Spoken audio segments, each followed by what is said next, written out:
happen to know a thing or two about that? Do you ever make big messes like this? And if you do you help your parents and your teachers clean up? In today's story, there's a puppy, of course, and that puppy finds himself in a big mess. There's a surprise ending. See if you can figure it out. Join us.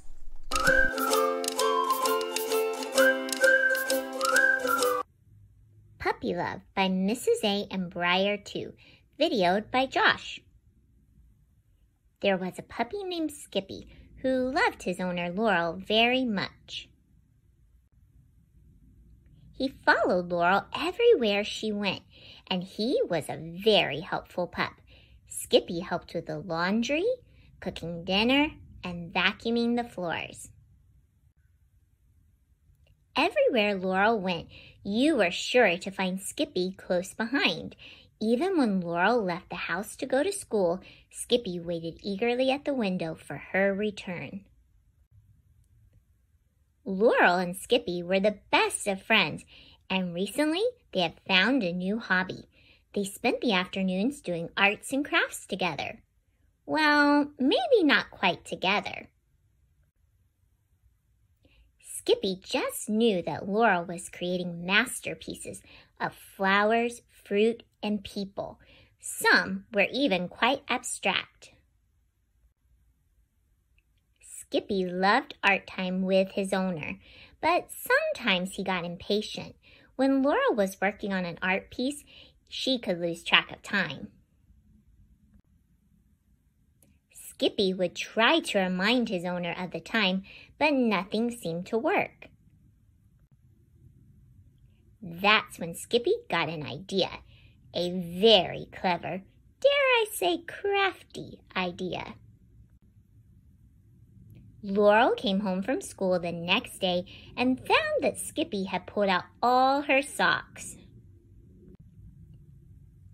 The day after that, Laurel caught Skippy pulling toilet paper off the roll and down the hallway. When she brought Skippy in from his walk, he smeared mud all over the doormat. Every day, Skippy left Laurel a new surprise, but all Laurel saw was another mess.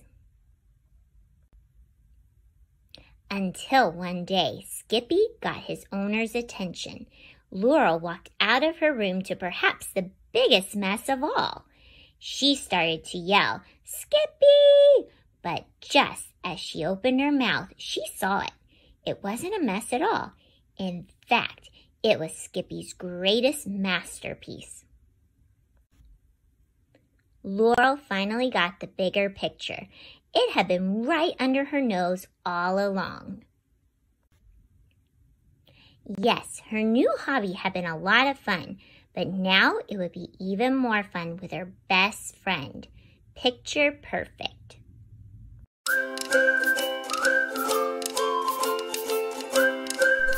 That Skippy is a very clever pup. You are too, Briar. It is always important to make time to tell our family and friends how much we love them. This is one way you can do it. We took all those supplies that Briar made a mess from, and we made a collage, just like Skippy in the book. We wrote, "I love you." And we took just things we found around the house and the classroom.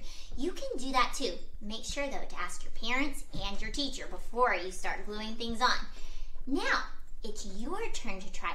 Make sure to tell your family and those special pets how much you love them. And while we're at it, Briar and I want to say thank you to all of you for listening to our stories and subscribing. Make sure to come back next time to Briar Patch Book Read Aloud. Bye! Thanks for watching. Please like and subscribe, and join us again next time on Briar Patch Book Read Aloud.